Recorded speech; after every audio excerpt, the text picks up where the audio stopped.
अरे महाराज जी मैं स्वार्थ भाव से पूजा करता हूँ। मैं निस्वार्थ भाव से इसको कैसे मैं परिवर्तित करूं? स्वार्थ करते करते निस्वार्थ हो जाओगे। सबकी साधना स्वार्थ से ही होती है। प्रारंभ में कोई करे तो चाह से होती है, और अचाह स्थिति पहुंचा देना यही साधना है। कोई चाह न रहे, जाहि न चाही कबहु कछु, तुम सन सहज सने, बसहु निरंतर तासुर, सो राउर निज गे। जब हम चाह से आराधना करते हैं तो अचाह भगवान बना देते हैं। भगवान ने 4 प्रकार के भक्त कहे हैं। अर्थार्थी, रुपया प्राप्ति के लिए भजन करने वाला। आर्त, संकट निवृत्ति के लिए भजन करने वाला। जिज्ञासु, भगवान को जानने वाला। और भगवान को प्राप्त ज्ञानी। ये 4 बताए भगवान ने भक्त। तो अगर हम स्वार्थ से रुपया पैसा नौकरी पेशा कुछ चाह करके भगवान का भजन करते, अच्छा है। किसी भी तरह भगवान से जुड़ना तो भगवान है मंगल भवन अमंगल हारी। भगवान मंगल भवन है। हम जैसे भी भगवान से जुड़ते हैं हमारा मंगल प्रारंभ हो जाता है। चाहे हम स्वार्थ से जुड़े या निस्वार्थ से जुड़े। स्वार्थ जुड़ेंगे तो आगे निस्वार्थ हो जाएंगे, और निस्वार्थ होकर के जो जुड़ा वो भगवान को प्राप्त हो जाएगा। निष्कामता ही भगवत प्राप्ति का मुख्य उपाय है, पर सकामता से ही निष्कामता की तरफ पहुंचा जाता है। तो अभी हमारे अंदर कामनाएं हैं, हम खूब नाम जप करें कि हमारी कामनाएं पूर्ण हो जाए। तो इसी बहाने से हमारा नाम जप में मन प्रवेश करेगा, इसी बहाने से भगवान में हमारी श्रद्धा विश्वास बनेगा। अगर हमारा श्रद्धा विश्वास भगवान में बन गया तो ये जीवन सफल हो जाएगा बच्चा। नहीं तो जीवन को भटकते भटकते अनंत जन्म व्यतीत हो गए। अब ये मनुष्य जन्म भी इसी में चला जाएगा। पढ़ो लिखो नौकरी करो, दुल्हन लड़का बच्चा भोग सामग्री, मर जाओ। ये कोई जीवन है? पढ़ाई लिखाई करके सज्जनता ला करके भगवान का नाम जप करते हुए समाज की सेवा करते हुए भगवान का भक्त बन करके शरीर पूरा करे, तब तो जीवन सार्थक रहा। साधन धाम मोक्ष कर द्वारा, पाए न जे परलोक सम्हारा, सो परत दुख पावई, सिर धुनि धुनि पछताए, काले कर्म ईश्वर मिथ्या दोष लगाए। ये मनुष्य जन्म भगवत प्राप्ति के लिए है। जिस दिन ये बात समझ में आ गई उसी दिन सकामता नष्ट हो जाएगी। पर नाम जप करो, आप सत्संग सुनते रहो, नाम जप करते रहो, अपना जो पढ़ाई लिखाई है उसे करते रहो, धीरे धीरे भगवान सब संभाल लेंगे। मनाली परमार जी महाराज जी आपके चरणों में कोटि कोटि प्रणाम। महाराज जी कर्म करें पर कर्म का बंधन ना हो, वैसा कर्म क्या है? अहंकार रहित होकर कर्म करना, देहाभिमान रहित होकर कर्म करना, ये ज्ञानी पुरुष के द्वारा होता है, अज्ञानी जीव से नहीं होगा। अज्ञानी तो देहाभिमान में युक्त होकर के ही करता है। मैं ये खा रहा हूँ, मैं पी रहा हूँ, मैं देख रहा हूँ, मैं सुन रहा हूँ, और ज्ञानी इसे ऑपरेशन करता है। मैं नहीं। नेत्रेंद्री का विषय है देखना, रसेंद्री का विषय खाना, श्रवणेंद्री का विषय सुनना, त्वगेंद्री का विषय स्पर्श। अपनी अपनी इंद्रियां गुणों के अनुसार बर्ताव कर रही हैं, वो करता हुआ भी कुछ नहीं करता। अहंकार रहित, देहाभिमान रहित, अहंकार विमूढ़ आत्मा करता है मिति मन्नते। अहंकारी विमूढ़ आत्मा जो है वो अपने को कर्ता मानता है, तो इसलिए वो बंधता जाता है। और जब अपने को कर्ता नहीं माना जाता, जैसे बड़ा सूक्ष्म प्रसंग है, एक बार रास में भगवान विलंब से आए तो गोपी जनों ने कहा कि प्रभु आप विलंब आज कर दिए। उनका आज हमारे गुरु पल्ली पार यमुना जी के आए हुए हैं, तो उनके दर्शन करने गए थे। तो उनका आपके गुरु कौन? जगत गुरु तो आप हैं, आपके गुरु कौन है? तो उनका दुर्वासा जी आए हैं, तो उनके दर्शन करने। तो उनका हम लोग भी दर्शन करने जाए। तो उनका हाँ जाइए, पर संत के पास खाली हाथ नहीं जाना चाहिए, कुछ लेके जाना चाहिए। तो सब गोपियों ने पुआ पूड़ी खीर ये सब बनाई, और फिर भगवान से पूछा कि पल्ली पार कैसे जाएं, यमुना बहुत बड़ी हुई है। तो भगवान ने कहा कह देना यमुना जी से कि अगर श्री कृष्ण अखंड बाल ब्रह्मचारी हैं तो मार्ग दे दे। गोपियां मुस्कुराई, क्योंकि जो ब्रह्मचर्य के नियम हैं उनसे वो गई और यमुना जी से कहा अगर हमारे श्री कृष्ण अखंड बाल ब्रह्मचारी तो मार्ग दे दिया यमुना जी ने। वहां गई, दुर्वासा जी की सेवा में वो सब रखा, कचौड़ी पकौड़ी सब पुआ मेवा मिष्ठान, उन्होंने मुंह बगाड़ दिया, वो ऐसे पवाती गई। सब जितनी गोपियां थी कुंतलों पा गए, तो दिव्य ऋषि है। इसके बाद प्रणाम किया, कहा महाराज अब ये वापस कैसे जाएं, यमुना जी बड़ी हुई। तो बोले आई कैसे? बोले श्री कृष्ण ने कहा था कि अखंड बाल ब्रह्मचारी हो तो यमुना जी मार्ग दे दे। तो उनका जाओ यमुना जी से कह दो कि दुर्वासा जी दूब के रस के सिवा अगर अपनी जबान में कुछ ना रखते हो तो यमुना जी मार्ग। ओ यार, गुरु चेला दोनों झूठे कुंतलों खीर पुआ तो हमारे साथ हाथ से पाए और कह रहे जबान में दूब के रस के सिवा कुछ न रखते हो। पर उन्होंने यमुना जी से कहा कि दुर्वासा अगर अपनी जबान में दूब के रस के सिवा कुछ न रखते हो तो आप मार्ग दो। यमुना जी ने मार्ग दे दी। गोपी जन भगवान के पास गई, भगवान ने कहा दर्शन कराए। बोले हाँ दर्शन किया, पर जैसे गुरु वैसे चेला दोनों निकले। तो बोले मतलब? बोले दोनों झूठे हो। तो भगवान ने इसी विषय को बताया कि जो अभिमान रहित हैं, कर्तत्व भोक्तत्व भाव रहित हैं, वो सब खाते हुए भी कुछ नहीं खाते, सब कुछ करते हुए भी नहीं, सुनते हुए देखते हुए कुछ नहीं करते। वो स्थिति ज्ञान के द्वारा आती है, वो अज्ञानी के द्वारा नहीं होती। गुणानुगुण वर्तन्ते मनुष्या पार्थ सर्वसा, गुणों से गुण बरत रहे और वो दृष्टा साक्षी भाव है। अपने लोग कर्ता भाव में रहते हैं, साक्षी भाव में नहीं रहते। तो जो साक्षी दृष्टा भाव में रहता है और क्रियाएं माया की माया गुणों में देख रहा है, वो कभी कर्म का कर्ता नहीं होता, कर्म करते हुए भी बंधता नहीं। समझ रहे ना जी? भवानी सिंह जी जयपुर से। श्री हरिवंश महाराज जी। महाराज जी, मैंने आपको अपना गुरु माना है, मैं आपकी बताई सारी बातों को पूर्ण रूप से पालन करने का प्रयास कर रहा हूँ। महाराज जी, मैं अपने माता पिता के ऐसा क्या करूं कि एक बेटा होने के नाते उनको भी इसी जन्म में निश्चित ही भगवत प्राप्ति हो जाए? आप भजन करो तो उनको भगवत प्राप्ति हो जाएगी। अगर तुम्हें भगवत प्राप्ति हो जाए तो 21 पीढ़ियां तर जाएंगी, 14 आगे की 7 पीछे की। तो माता पिता तो दूसरी पीढ़ी में है। ठीक है, खूब भजन करो और भगवान की लीला कथा सुनो, भगवान के चरणों में दासत्व भाव रखो, निरंतर भगवान में चित्त जोड़ो तो माता पिता क्या 21 पीढ़ियों का कल्याण हो जाता है। शास्त्रों में ऐसा वर्णन है। पर भगवत प्राप्ति करना कठिन है, क्योंकि जहाँ भजन करोगे तो भोगों का आकर्षण होगा। भक्तों के लिए जब भगवान से विमुख किया जाता है तो हर सुविधा माया दे देती, भोगो।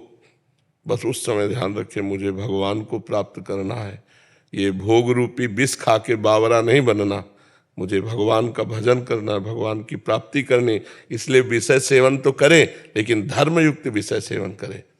जैसे ब्याह ना हो तब तक ब्रह्मचर्य रहे, जब ब्याह हो तो एक पत्नी व्रत रखें, अपनी पत्नी के सिवा किसी की तरफ गंदी दृष्टि न रखे, धर्म की कमाई से अपना पेट पोषण करे और खूब नाम जप करे, तो माता पिता का भी उद्धार हो जाएगा, आपका भी उद्धार हो जाएगा।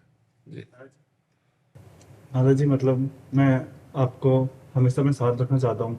हाँ, ये भाव का विषय है, ये तो भाव का विषय बच्चा, हमसे बताने की जरूरत थोड़ी। महाराज जी एक बार कह दीजिए, आप मेरे से प्यार करते हैं, आप मेरे साथ हैं हमेशा। हम तो सबके साथ हैं। बोल दीजिए महाराज जी, आपके साथ। हम सबके साथ है बच्चा, तुम्हारी अकेले साथ थोड़ी, हम तो सबके साथ है। जिसकी जबान पे राधा नाम है वहीं हम विराजमान है। तो ये राकेश जी इंग्लैंड से। राधे राधे, सत श्री अकाल। राधे राधे महाराज जी, आपके चरणों में कोटि कोटि प्रणाम। प्रभु जी, नाम जप एवं कीर्तन और साथ में भाव से क्या भगवत दर्शन संभव है? हाँ, इतने से हो जाएगा, पर निरंतर होना चाहिए। अंतर है, अव्यावृत भजनात् अखंड भजन तैल धारावत। श्वास नाम दो बिलक चलत है, इनको भेद न मोह को भावे। श्वास ही नाम, नाम ही श्वासा, नाम श्वास को भेद मिटावे। रोम रोम जब रग रग बोले, तब कुछ स्वाद नाम को पावे। तो उसी में रूप का प्रादुर्भाव हो जाता है, भगवान प्रकट हो जाते हैं। भगवान ने वैसे भी कहा, मद भक्ता यत्र गायन्ति तत्र तिष्ठामि नारदा। जहाँ मेरे भक्त मेरा नाम कीर्तन गुण कीर्तन करते हैं, वहीं मैं विराजमान रहता हूँ। हमारी वाणी जी कहती, नाम वाणी जहाँ श्याम श्यामा तहाँ, नाम वाणी सुनत श्याम श्यामा सुबस, नाम वाणी निकट श्याम श्यामा प्रगट। खूब नाम जप करो, नाम कीर्तन करो, इसी से हो जाएगा। बबीता जी मथुरा से। महाराज जी राधे राधे, आपके चरणों में कोटि कोटि प्रणाम। गुरुदेव भगवान, मन में नाम जप के साथ साथ विचारों की जो रील साइड में लगातार चलती है, अगर शरीर छोड़ते वक्त भी यदि ये दोनों साथ चलते रहे तो क्या भगवत प्राप्ति होगी? हाँ, क्योंकि नाम सत है और वो असत है। असत की सत्ता नहीं, सत हर समय विद्यमान है। इसलिए जैसे अजामिल ने अपने पुत्र को पुकारा, उसका नाम नारायण था, नारायण, उसके चिंतन में भगवान नहीं थे, केवल भगवान का नाम पुत्र का रखा गया था, तो उसके चिंतन में पुत्र था और बुला रहा था नारायण। तो अंतिम समय नारायण नाम उच्चारण मात्र से भगवान के पार्षद आ गए और अजामिल को जमदूतों के फंदों से छुड़ाकर परम पद की प्राप्ति हुई। तो भाव हो या कुभाव हो, इससे कोई मतलब नहीं है। यदि नाम चल रहा है, अंतिम श्वास छूटी तो उसे भगवत प्राप्ति होगी। भाव कुभाव अनख आलसहु, नाम जपत मंगल दिश दशहु, दसों दिशाओं में उसका मंगल होता है जो भगवान का नाम जप करता रहता है। और अंतिम समय भगवान का नाम आ जाए तब तो परम मंगल हो ही जाएगा, इसमें कोई संशय नहीं है। विचार कब खत्म होते हैं? अब मन शांत होना चाहता है बट विचार रुकते नहीं। जब तक हमारे अंदर वासना रहेगी, चित्त में परत की परत वासनाएं जमा है, दुर्वासना मम सदा परिकर्षयन्ति। जब चित्त निर्विकार हो जाएगा तब स्फुरणा बंद हो जाएगी। जब तक चित्त में विकार है, मलिनता है, तब तक स्फुरणाएं बनी रहेंगी। चित्त और मन एक ही बात है। जब निर्मल हो जाएगा तो भगवान का साक्षात्कार हो जाएगा। निर्मल जन मन सो मोहि पावा, मोहि कपट छल छिद्र न भावा। बहुत जन्मों में हमारे पाप हुए हैं, गंदे आचरण हुए हैं, अच्छे आचरण हुए हैं, उन सब का लेखा जोखा हमारे चित्त में है। जब तक वो पूरा डिलीट नहीं होगा तब तक भगवदानंद की अनुभूति नहीं होगी। इसलिए खूब नाम जप करते रहो। प्रत्येक नाम आपकी वासनाओं को नष्ट कर रहा है धीरे धीरे धीरे धीरे।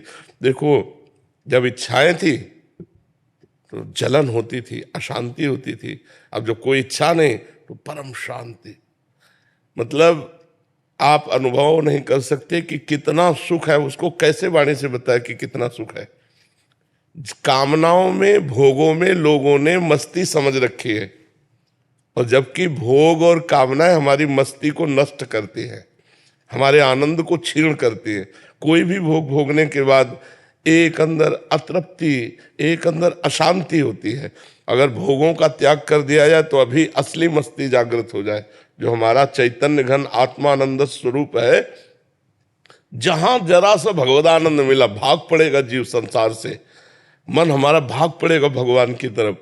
अभी भगवान का सुख मिला नहीं और संसार का सुख छूटा नहीं, तो ये लगता है कि इस शरीर में नहीं तो इस शरीर में मिल जाएगा, इस शरीर में नहीं तो इस शरीर।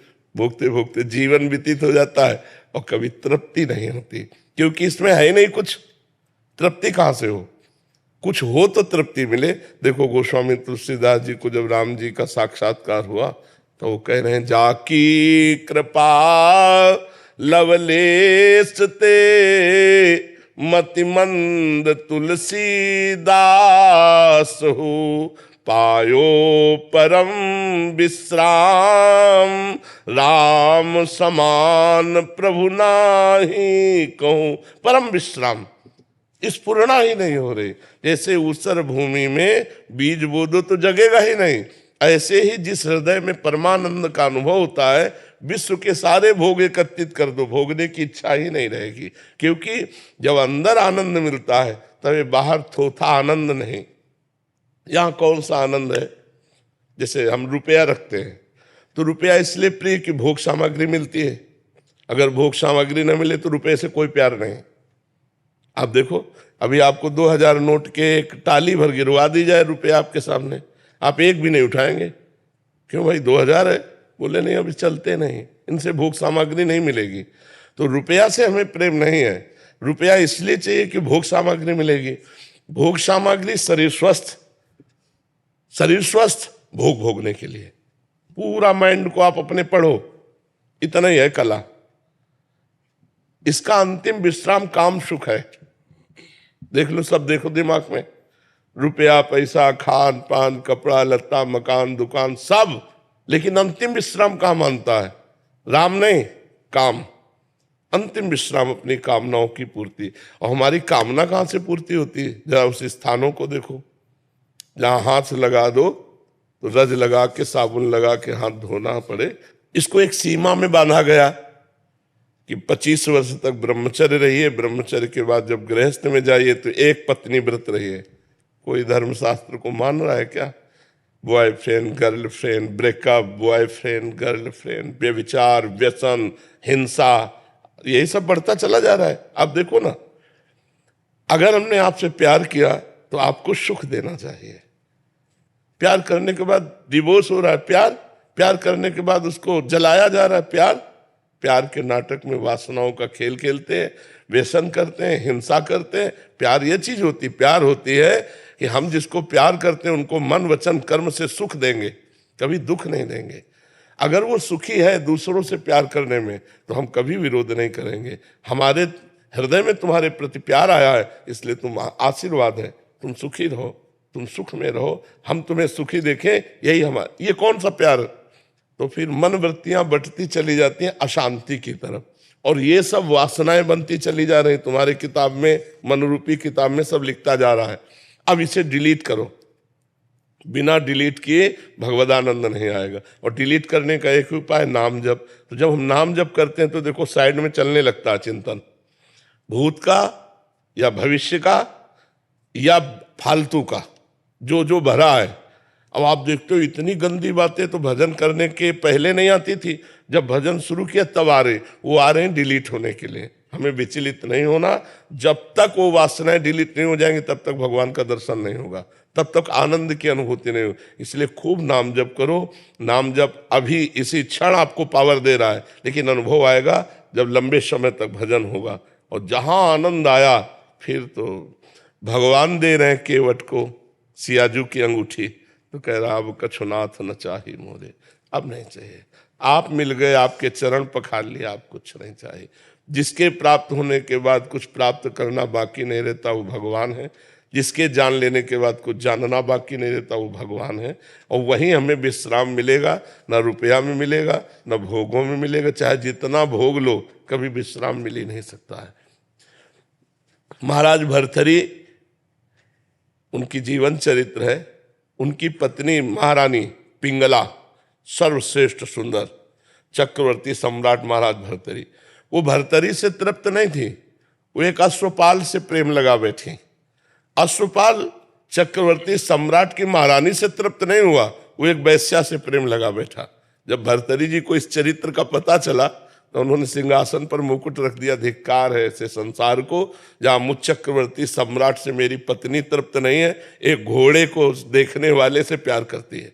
और वो घोड़े को देखने वाला चक्रवर्ती सम्राट की भार्या से तृप्त नहीं, वो एक वैश्या से प्यार कर। ये धोखेबाज संसार नहीं।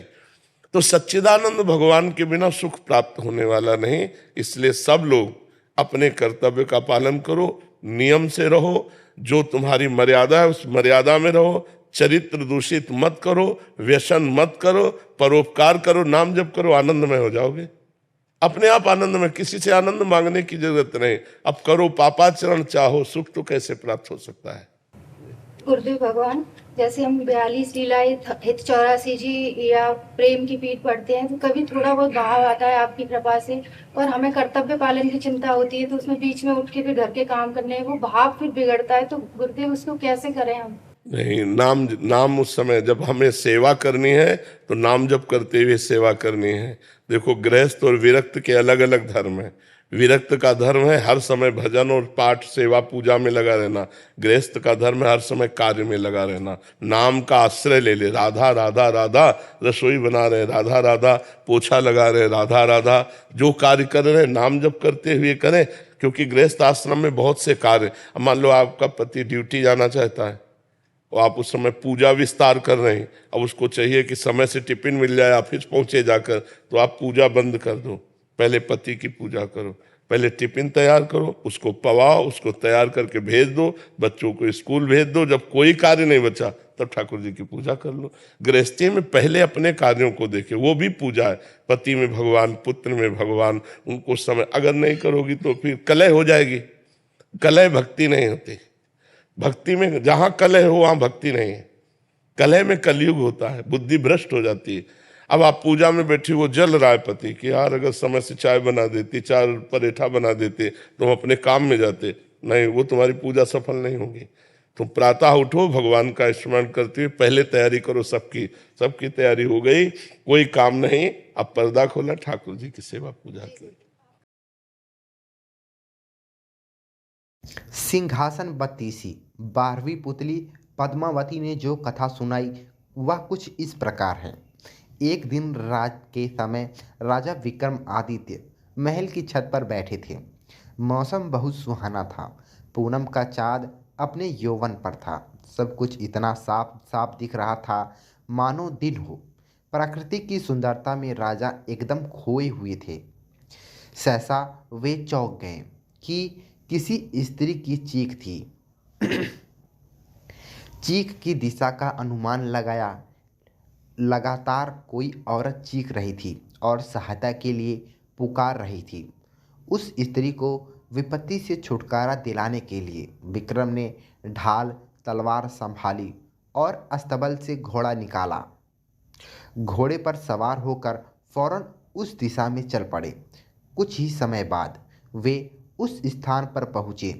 उन्होंने देखा कि एक स्त्री बचाओ बचाओ कहती हुई बेतहाशा भागी जा रही है और एक विकराल दानव उसे पकड़ने के लिए उसका पीछा कर रहा है। विक्रम ने एक क्षण भी नहीं गंवाया और घोड़े से कूद पड़े। युवती उनके चरणों पर गिर पड़ी और बचाने की विनती करने लगी। उसकी बाहें पकड़कर विक्रम ने उसे उठाया और उसे बहन संबोधित किया।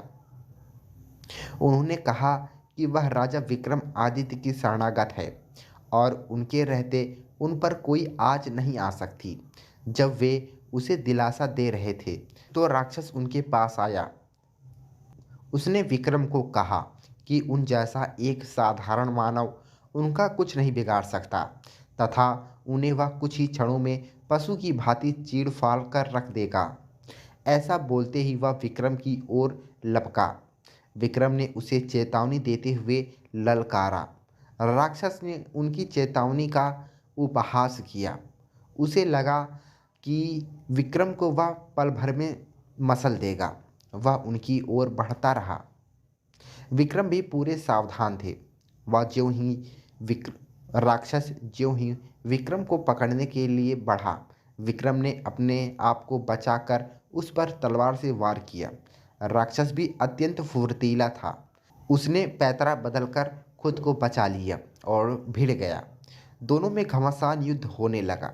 विक्रम ने इतनी फुर्तीली और चतुराई से युद्ध किया कि राक्षस थकान से चूर हो गया तथा शिथिल पड़ गया। विक्रम ने अवसर का पूरा लाभ उठाया तथा अपनी तलवार से राक्षस का सिर धड़ से अलग कर दिया। विक्रम ने समझा राक्षस का अंत हो चुका है, मगर दूसरे ही पल उसका कटा सिर फिर अपनी जगह आ लगा और राक्षस दोगुने उत्साह से उठकर लड़ने लगा। इसके अलावा एक और समस्या हो गई। जहां उसका रक्त गिरा था वहां एक और राक्षस पैदा हो गया। राजा विक्रम आदित्य क्षण भर को तो चकित हुए, किंतु विचलित हुए बिना एक साथ दोनों राक्षसों का सामना करने लगे। रक्त से जन्मे राक्षस ने मौका देखकर उन पर घूंसे का प्रहार किया तो उन्होंने पैतरा बदलकर उस पे पहले वार में उसकी भुजाएं तथा दूसरे वार में उसकी टांगें काट डाली। राक्षस असहमा पीड़ा से इतना चिल्लाया कि पूरा वन गूंज गया। उसे दर्द से तड़पता देखकर राक्षस का धैर्य जवाब दे गया और मौका पाकर वह सिर पर पैर रखकर भागा, चूँकि उसने पीठ दिखाई थी। इसलिए विक्रम ने उसे मारना उचित नहीं समझा। उस राक्षस के भाग जाने के बाद विक्रम उस स्त्री के पास आए तो देखा कि वह भय के मारे कांप रही है। उन्होंने उससे कहा कि उसे निश्चित हो जाना चाहिए और भय त्याग देना चाहिए, क्योंकि दानव भाग चुका है। उन्होंने उसे अपने साथ महल चलने को कहा ताकि उसे उसके माँ बाप के पास पहुँचा दे। उस स्त्री ने जवाब दिया कि खतरा अभी टला नहीं है, क्योंकि राक्षस मरा नहीं, वह लौटकर आएगा और उसे ढूंढकर फिर इसी स्थान पर ले आएगा। जब विक्रम ने उसका परिचय जानना चाहा तो वह बोली कि वह सिन्हुल द्वीप की रहने वाली है और एक ब्राह्मण की बेटी है। एक दिन वह तालाब में सखियों के साथ नहा रही थी, तभी राक्षस ने उसे देख लिया और मोहित हो गया। वहीं से वह उसे उठाकर यहाँ ले आया और अब उसे अपना पति मान लेने को कहता है। उसने सोच लिया है कि अपने प्राण दे देगी, मगर अपनी पवित्रता नष्ट नहीं होने देगी। वह बोलते बोलते सिसकाने लगी और उसका गला भी बैठ गया। विक्रम ने उसे आश्वासन दिया कि वे राक्षस का वध करके उसकी समस्या का अंत कर देंगे और उन्होंने राक्षस के फिर से जीवित होने का राज पूछा। उस स्त्री ने जवाब दिया कि राक्षस के पेट में एक मोहिनी वास करती है जो उसके मरते ही उसके मुंह में अमृत डाल देती है। उसे तो वह जीवित कर सकती है, मगर उसके रक्त से पैदा होने वाले दूसरे राक्षस को नहीं। इसलिए वह दूसरा राक्षस अपंग होकर दम तोड़ रहा है। यह सुनकर विक्रम ने कहा कि वे प्रण करते हैं कि उस राक्षस का वध किए बगैर अपने महल नहीं लौटेंगे, चाहे कितनी भी परीक्षा क्यों ना करनी पड़े। उन्होंने जब उससे मोहिनी के बारे में पूछा तो स्त्री ने अनाभिज्ञता जताई। विक्रम एक पेड़ की छाया में विश्राम करने लगे। तभी एक सिंह झाड़ियों में से निकलकर विक्रम पर झपटा, जो कि विक्रम पूरी तरह चौकन्ने नहीं थे, इसलिए सिंह उनकी बाह पर घाव लगाता हुआ चला गया। अब विक्रम भी पूरी तरह हमले के लिए तैयार हो गए। दूसरी बार जब सिंह उनकी ओर झपटा तो उन्होंने उसके पैरों को पकड़कर उसी पूरी जोर से हवा में उछाल दिया। सिंह बहुत दूर गिरा और क्रुद्ध होकर उसने गर्जना की। दूसरे ही पल सिंह के भागने वाले राक्षस का रूप धर लिया। अब विक्रम की समझ में आ गया कि उसने छल से उन्हें हराना चाहा। वे लपककर राक्षस से भिड़ गए। दोनों में भीषण युद्ध हुआ। जब राक्षस की सांस लड़ते लड़ते फूलने लगी तो विक्रम ने तलवार उसके पेट में घुसा दी। राक्षस धरती पर गिरा, दर्द से चिल्लाने लगा। विक्रम ने उसके बाद तलवार से उसका पेट चीर दिया। पेट चीरते ही मोहिनी कूदकर बाहर आई और अमृत लाने दौड़ी। विक्रम ने बेताल का स्मरण किया और उन्हें मोहिनी को पकड़ने का आदेश दिया। अमृत ना मिल पाने के कारण राक्षस तड़पकर मर गया। मोहिनी ने अपने बारे में बताया कि वह शिव की गणिका थी, जिसे किसी गलती की सजा के रूप में राक्षस की सेविका बनना पड़ा। महल लौटकर विक्रम ने ब्राह्मण कन्या को उसके माता पिता को सौंप दिया।